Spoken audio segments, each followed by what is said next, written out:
سبحانك لا علم لنا إلا ما علمتنا إنك أنت العليم الحكيم سبحانك لا فهم لنا إلا ما فهمتنا إنك أنت الجواد الكريم رب اشرح لي صدري ويسر لي أمري واحلل عقدة من لساني يفقهوا قولي وأفوض أمري إلى الله إن الله بصير بالعباد. Muhterem Müslümanlar, bu dünyanın sahibi Allah-u Teala. Bizler ise bu dünyada hepimiz misafir. Misafir vargan yerine hiçbir vakit ebedi kalmaz. Misafir vargan yerinde ne kadar otursa otursun, ne kadar yatsa kalsa kalsın, mutlak bir gün o yerden gidecek, kaytacak. Onun için bu dünyanın sahibi ve bu dünyanın dışında olan bütün kainatının, bütün varlıklarının tek sahibi Allah-u Teala'dır. Yaratılan bütün şeylerin sahibi Allah-u Teala'dır. Çünkü o yarattı her şeyi. Allah-u Teala insanlarga, hayvanlarga, cinlerge, meleklerge ve bütün varlıklarga yaşamak için nege muhtaç olsalar, nege ihtiyaçları olsa Allah-u Teala herkesini verdi, her şeyini verdi. Herkese imkanlar, şaraitler yarattı ve rızıklarını da verdi. Rabbimiz insanı ayrı bir şekilde yarattı. İnsanı başka varlıklara göre daha da yüksek derecede Allah Teala yarattı. Elbette bu yerde mümin olanlarını, Müslüman olanlarını mı söyleyeyim? Yani daha üst derecede diye. Yoksa Allah'a inanmayan, Allah'a karşı gelgen insanlar elbette ki onlar Kur'an'da Allah Teala ayetkan gibi belhum adal, yani hayvanlardan da daha da aşağı derecededir. İnsanını yüksek yapan, Allah Teala'ya daha yakın yapan onun imanıdır. Onun yapkan salih amelleri, güzel işleridir. İşte bu insanı Allah Teala'ya daha da yakın yapar, daha da Allah Teala o insanı çok sever. Bu sebepten muhterem Müslümanlar, Müslüman hiçbir vakit unutmamak gerek kim olganını, insan olganını ve daha da mühimi Müslüman olganını, mümin olganını, Allah Teala ona iman degen bir nimet bergen. Akıl, iman, bunlar pek büyük bir nimetler. Böyle nimetlerini Allah Teala başka hiçbir varlıklara vermedi. Bu sebepten bizler insanlar, Müslümanlar kim olganımızı, nasıl yaşamak gerek olganımızı, bizden ne talep ettiler, Allah Teala bizden ne istiyor, bunu bilmek, öğrenmek ve ömürge geçirmek, yaşamak gerekmez. Elbette cennette girmek için, Allah Teala'nın razılığını kazanmak için o öyle bedava bir yol değildir. Öyle kolay kolay kazanılacak bir yol değildir o. Cennete girmek için en evveli de Allah Teala'nın razılığını kazanmak için elbette birçok böyle maniyalar vardır. Bariyerler vardır. Onları geçmek kıyın yollar vardır. Yaşayan ömrünü istegen gibi geçirip olamazsın. Yaşayan ömürde bazı kaidelerge, bazı kanunlarga, Allah Teala'nın koygan kaide ve kanunlarına dikkat edip yaşamak gereksin.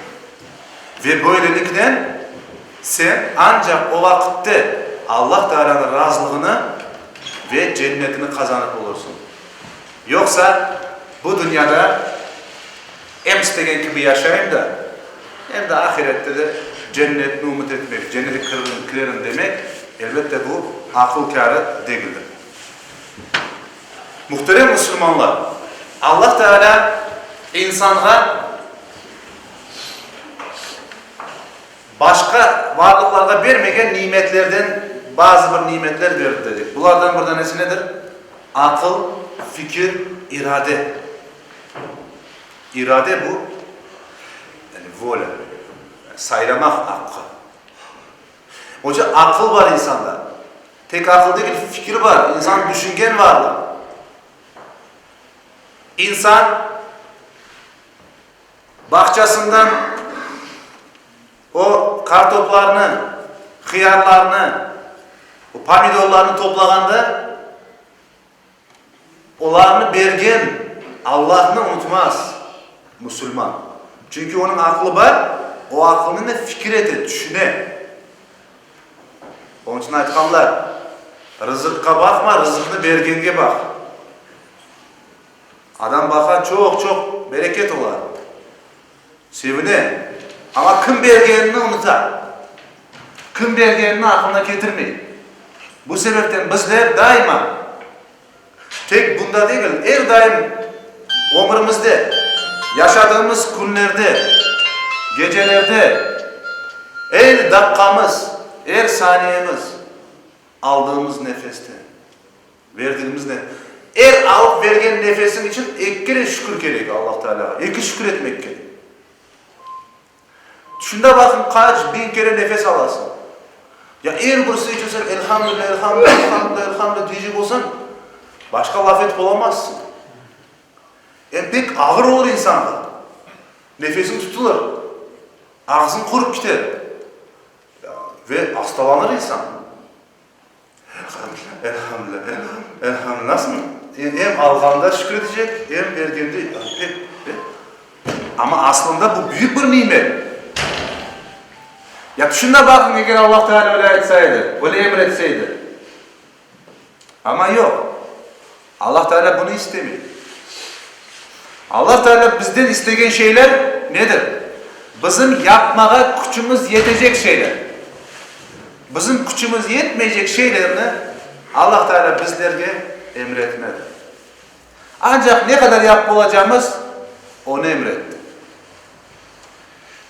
Misal, bir adam, bir usta, bir araba yapsa,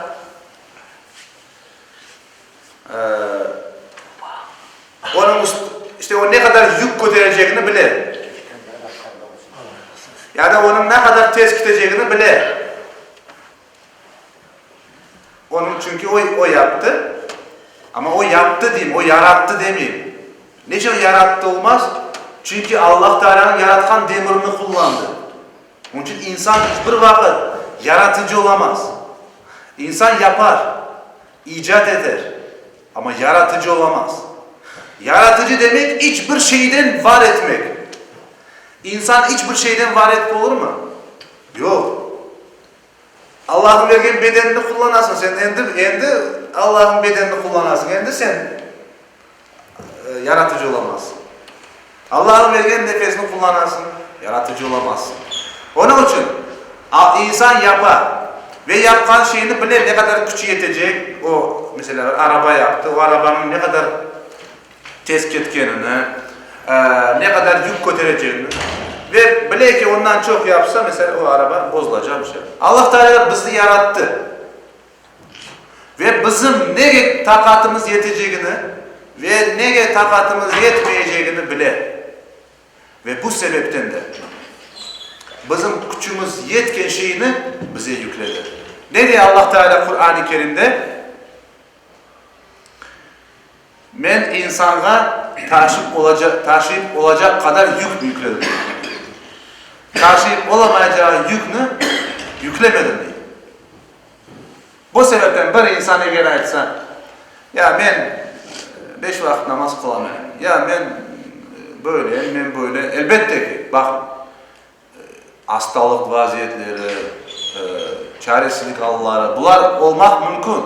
Ama onlarda da bizim dinimiz her bir vaziyetinin nasıl hareket edeceğini bildirgen dinimiz. Bu sebepten bir insan hiçbir bahananın arkasında sığınmamak, hiçbir bahananın arkasında saklanıp kurtuldum deyip özünü aldatmamak gerek. Çünkü o insan özünü aldatar. Ahirette özüne zarar verir. Kimseye değil. Onun için her bir insan bu dünyada olganda Müslüman olganını, aklı olganını, fikri olganını, mesela bir Müslüman için her gün güneş doğa kona, bir Müslüman bunu korup Allah Teala'nın büyüklüğünü anlar. O güneşini, büyük güneşini, dünyadan ne kadar büyük güneşini kim böyle şarktan doğdurup garpka kondurar. Bunu kim yapar der, daima düşünür. Gece ve gündüzlerinin değişkenine bakar insan. Müslüman, aklı başında olan insan bunlara bakıp bunlardan Allah Teala'nın büyüklüğünü, her şeye gücü yetkenini anlar. İşte Allah'ın insanlara verdiği nimetlerini saysanız bitmez. İnsanlara doğru yolu göstermek için Allah Teala peygamberlerini yollagan. Peygamberler gelip insanlara doğru yolunu anlatkan her birisi. Allah'a nasıl kulluk yapılacağını anlatkanlar. Ve ne yapılsa Allah Teala razı olacak bunu anlatkanlar. Mesela Allah Teala Kur'an-ı Kerim'de böyle buyuruyor. Hiçbir ümmet, hiçbir toplum, hiçbir halk yoktur ki onlara peygamber gelmegen olsun. Yani her bir milletke, her bir halka Allah-u Teala peygamber yollagan. Bakın ne kadar merhametli. Hiçbirisi kalmasın der, herkes iman etsin der. Allah Teala isteseydi dünyada bir tane peygamber olurdu ve istegen gibi tapınız onu, kurtulunuz, doğru yolunu tapınız deyip aytışıdan mümkün. Ama Allah Teala ne yaptı? Her bir milletke değil, her bir halka peygamber yolladı. O peygamberler ne yapaydı? O halklara rehberlik yapaydılar. Doğru yolunu göstereydiler. Allah Teala'nın yasaklarını, Allah Teala'nın yapmanız degen şeylerini anlataydılar. Ve Allah Teala'nın emirlerini, nelerini yapmak gerek, onlarını yapınız deyip halkını ömürleri boyunca, yaşayan vakitleri boyunca halkını böyle doğru yola koyaydılar, doğru yolunu göstereydiler.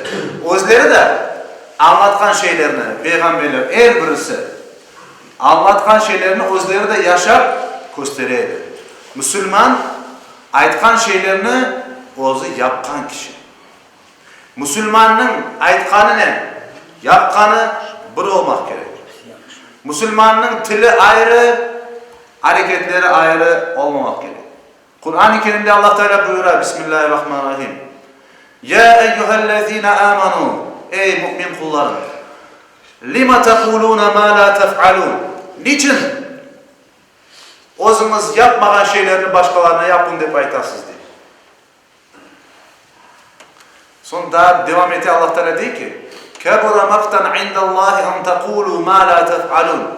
Allah katında, Allah yanında özünüz yapmayan şeyini başkalarına yapın deyip anlatmak pek balaban günahtır diye Allah Teala. Yani özün yapmaysın ama başkalarına yap diyorsun. İşte bazı insanlar da ayetler, öyleyse ben özüm yapmayayım, başkalarına da anlat, günahkar olmayayım. Ne vakit özüm yapsam sonra anlatırım. Böyle diye gideceğim abi. Bir Müslüman öz bilgen şeyini özde yapacak, yapmak mecbur ve yapkan şeyini de başkalarına anlatmak mecbur. Bu sebepten Müslümanın tili, yüreği ve hareketleri bir olmak gerek. Allah Teala peygamberler yolladı. Ama peygamberler ikiye bölünüyor. Peygamberler ikiye bölünüyor. Resul ve Nebi. Resul demek bu elçi demek. Elçi yani poslanik demek. Elçi. Nebi de haber getirgen demek. Arapça. Nebi. İşte Allah tarafından gelgen peygamberler ikiye bölünüyor. Bazıları Resul, bazıları Nebi. Ama bakın Resul daha büyük. Bir Resul olan bir peygamber o hem Nebidir. Ama Nebi olan peygamber bu tek Nebidir, Resul değil. Resul kimdir? Resul bu Allah Teala'dan gelgen peygamberler, büyük peygamberler, kıyınçılık, zorluk, daha da böyle neler çekken, onlara kitap verilgen böyle insanlar. Bizim tilimizge peygamber sözü kelgen. Peygamber sözü de bu Farsça bir sözdür. Farsça. O da haber getirgen manası. Onun için bizlerde peygamberler deyip aytalar. Resul sözü de var ama daha çok peygamber sözüne aytalar. En birinci peygamber bilesiz, hepimizin babası, hem Yahudilerin, hem Hristiyanların, hem Müslümanların ve dünyada yaşayan bütün milletlerin birinci babası Adem Aleyhisselam. Adem Aleyhisselam en birinci peygamber, en birinci insan. Onun ümmeti, öz evlatları, öz balları, öz Kur'antası, onun ümmeti. Ve birinci peygamber Adem Aleyhisselam ve sonuncusu da bizim peygamberimiz ve en büyük peygamber, sonki peygamber Hz. Muhammed sallallahu aleyhi ve sellem'dir. Kur'an-ı Kerim'de bazı peygamberlerin adları anlatılar, bazı peygamberlerin adları ise anlatılmıyor. Kur'an-ı Kerim bir ayetinde Allah Teala buyuruyor. Bismillahirrahmanirrahim. وَلَقَدْ أَرْسَلْنَا رَسُولًا مِنْ قَبْلِكَ مِنْهُمْ مَنْ قَصَصْنَا عَلَيْكَ وَمِنْهُمْ مَنْ لَمْ نَقْسُسْ عَلَيْكَ. Bu ayetin manası böyledir. Allah Teala diyor ki, ey Muhammed, senden evvel de peygamberler yolladım diye Allah Teala. Senden evvel de peygamberler yolladım. Onlar hakkında, bazıları hakkında sana anlattım. Ama bazıları da var ki onlar hakkında sana anlatmadım. Sana haber vermedim diye. Mü'min suresinde Allah Teala. Kur'an-ı Kerim'de adları geçen 25 tane peygamber var. Bunların adları böyledir. Adem Aleyhisselam, İdris Aleyhisselam, Nuh Aleyhisselam, Hud Aleyhisselam, Salih Aleyhisselam, Lut Aleyhisselam, İbrahim Aleyhisselam, İsmail Aleyhisselam, İshak Aleyhisselam, Yakup Aleyhisselam, Yusuf Aleyhisselam, Eyüp Aleyhisselam, Şuayb Aleyhisselam, Musa Aleyhisselam, Harun Aleyhisselam, Davud Aleyhisselam, Süleyman Aleyhisselam, İlyas Aleyhisselam, El-Yesa Aleyhisselam, Zulkifl Aleyhisselam, Yunus Aleyhisselam, Zekeriya Aleyhisselam, Yahya Aleyhisselam, İsa Aleyhisselam ve Hz. Muhammed Mustafa sallallahu aleyhi ve sellem. Bu 25 peygamberinin adı Kur'an-ı Kerim'de geçiyor. Bizim halkımız arasında da bu peygamberlerden bazılarının adları vardır. Şimdi bir hadiste Peygamber sallallahu aleyhi ve sellem aytar. Ballarınıza peygamberlerin adlarının ad veriniz diye. Misal numuneleri var. Bir başka hadiste de Allah Teala'nın en sevdiği isimleri de Abdullah ve Abdurrahman diye aytan hadiste var. Şimdi İsa. Bir söz. Abi aytkan okugan peygamberlerini balamız arasında yazıp küle boşar olmayı mı? Mülkün o her yerde Yok. Tamam 10 yıl 15 olarak yazıp koyun halk bilsin de. İnşallah. İnşallah. Kaç kararım sana olmayı. İnşallah. Sağ ol. Elbette güzel olur. İnsan bilmek gerek. Şimdi 25 peygamberin adı Kur'an-ı Kerim'de geçer. Ama Adem peygamberden Muhammed peygamber geçen 25 peygamber gelmedi. 124 bin peygamber geldi. Başka bir hadise göre 224 bin peygamber gelip geçti. Peygamberlerin adlarını koymak pek güzeldir. Çünkü insan adına göre, adına layık insan olur. Bir keresinde bir hocağa soranlar. Hocam babamın adını koymak isteyeyim ama bir ad olsun, Kur'an'da olan bir ad olsun dedi. Sonra o hoca dedi, öyle sen babanın adını Muhammed koy dedi. Başka bir ad da var mı hocam dedi. Başka bir ad dedi mümkün olsa. Öyle sen Ahmet koy dedi.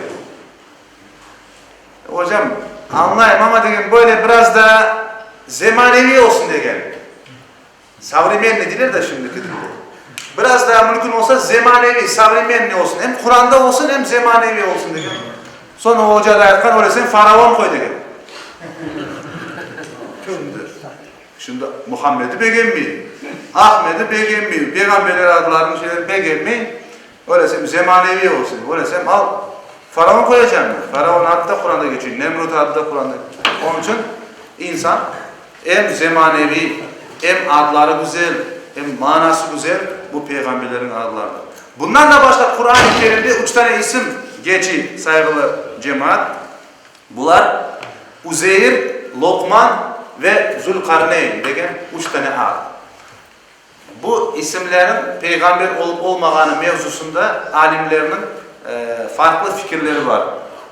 Bazı alimler aytkan bunlar peygamber, bazı alimler aytkan bunlar Allah Teala'nın sevgili kullarıdır deyip aytkan. Bu sebepten bu 25 peygamberden başka da bu 3 tane insanın adı geçer. Bir kere Peygamberimiz sallallahu aleyhi ve selleme soradılar.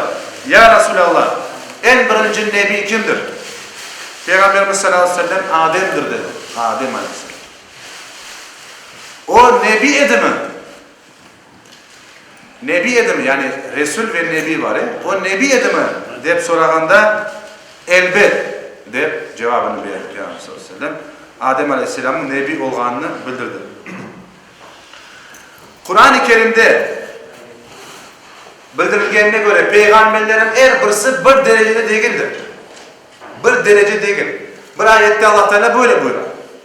Bismillahirrahmanirrahim. Tilker rusulu faddalna ba'duhum ala ba'd minhum men kellemallahu ve rafa'a ba'duhum derecat.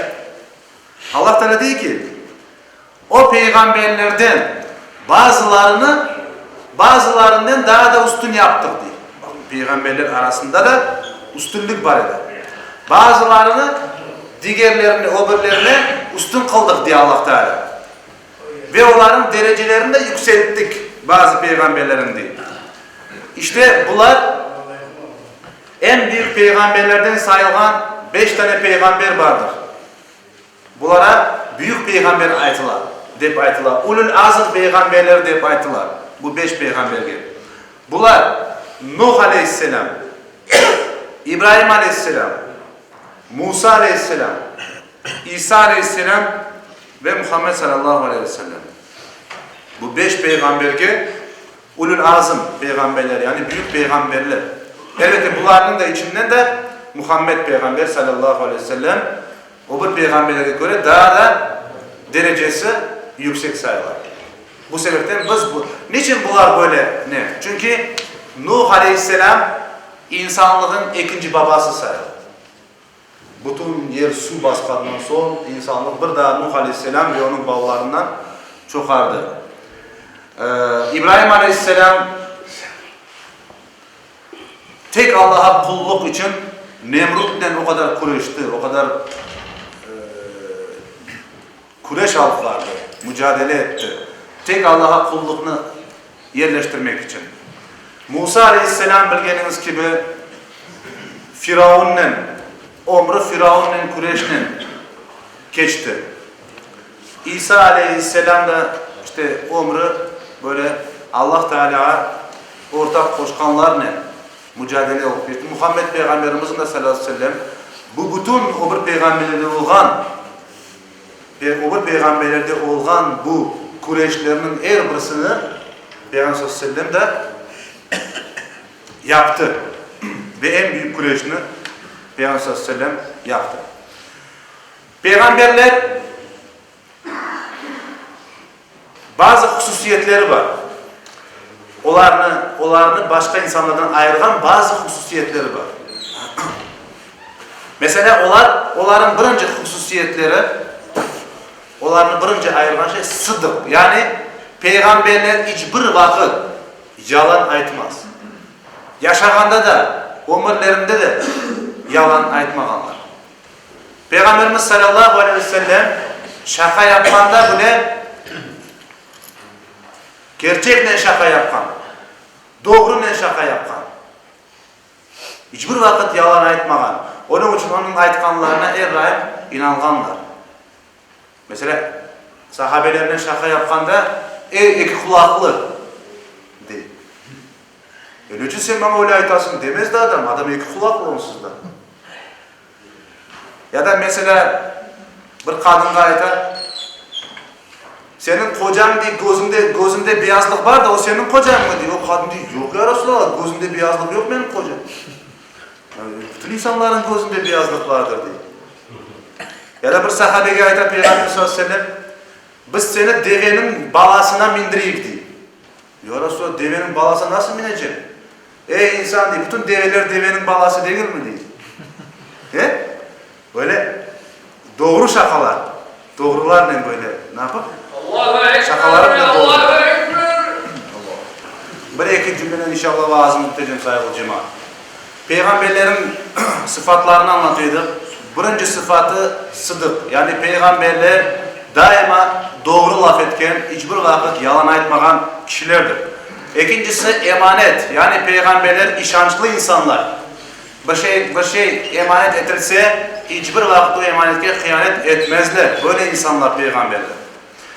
Üçüncü tebliğ, yani Allah'tan algan bütün şeylerini peygamberler Allah istediği gibi o ümmetlerine anlatkanlar. Hiçbir şeyini eksik bırakmayın. Dördüncüsü fetanet, yani akıllı. Her bir peygamber o devrinde en akıllı insan idi. Adem peygamberden tutunuz da son peygamber Muhammed sallallahu aleyhi ve selleme kadar bütün peygamberler o devrinde en akıllı insanlardı. Ve sonki sıfatı da ismet sıfatı, peygamberler günahsızdır.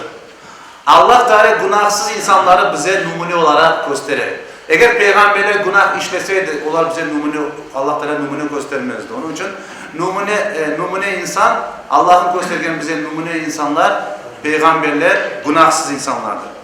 Peygamberlere iman, bu imanın 6 şartından bir tanesidir. Mesela Kur'an-ı Kerim'de Allah Teala buyuruyor, Bismillahirrahmanirrahim. Ya eyyühellezine aminu billahi ve rasulihi vel kitabillezî nezzele ala rasulihi vel kitabillezî enzele min qabl. Ey iman etkenler! Allah'a, peygamberine indirdiği kitaba, yani Kur'an'a ve daha evvel indirgen kitaplara iman edildi. Yani bu ayetten biz anlayız ki peygamberlerge iman farzdır. Her bir Müslüman peygamberlerge inanmak boynunun borcudur. Peygamberlerge inanmasa ne olur insan? Ya da peygamberlerden hiç olmasa bir tanesine inanmasa ya da bazılarına inanmasa. Bunun da cevabını Allah Teala Kur'an-ı Kerim'de diyor ki Bismillahirrahmanirrahim. وَمَنْ يَكْفُرْ بِاللّٰهِ وَمَلَائِكَتِهِ وَكُتُبِهِ وَرُسُلِهِ وَالْيَوْمِ الْآخِرِ فَقَدْ ضَلَّ دَلَالًا بَعِيدًا.